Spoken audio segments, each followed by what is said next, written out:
कोहिनूर अल्प सल्तनत उस्मानिया के बानी उस्मान गाजी की एक आपने तस्वीर देखी होगी। इस तस्वीर में आप देख सकते हैं कि उस्मान बे के साथ साथ दो मजीद अशखास या सिपाही उनके साथ खड़े हैं।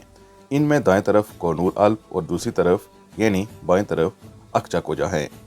इस तस्वीर को देखने से यही बात सामने आती है कि कोहिनूर अल्प एक अहमियत के हामिल, उस्मान गाजी के वफादार सिपाही और सल्तनत उस्मानिया के पहले कमांडरों में से थे।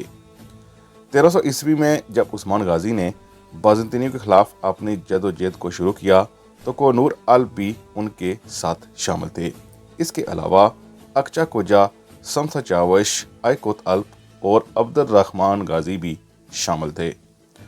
चूँकि ओरहान गाजी ने अपने वालिद की ज़िंदगी में ही फ़ौज की कमान संभाल ली थी, इसलिए ओरहान गाजी के हुक्म से कोहिनूर अल्प ने बहराए असवद की तरफ जाना मुनासिब समझा, बल्कि उन्हें ओरहान गाजी ने भेजा, जहां उन्होंने अकियाजी और इसके साथ साथ मदोना सकारिया किला फतह किए।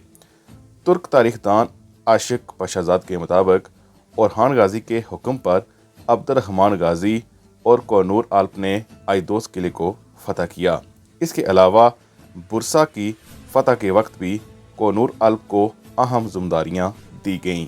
कोहिनूर अल्प की वफ़ात के हवाले से यही राय पाई जाती है कि इनकी वफ़ात उस्मान गाजी की वफ़ात के बाद हुई और इसके अलावा इनकी तारीख़ वफ़ात 1328 बताई जाती है और बाज़ तारीख दानों के मुताबिक इनकी वफ़ात 1330 के बाद हुई।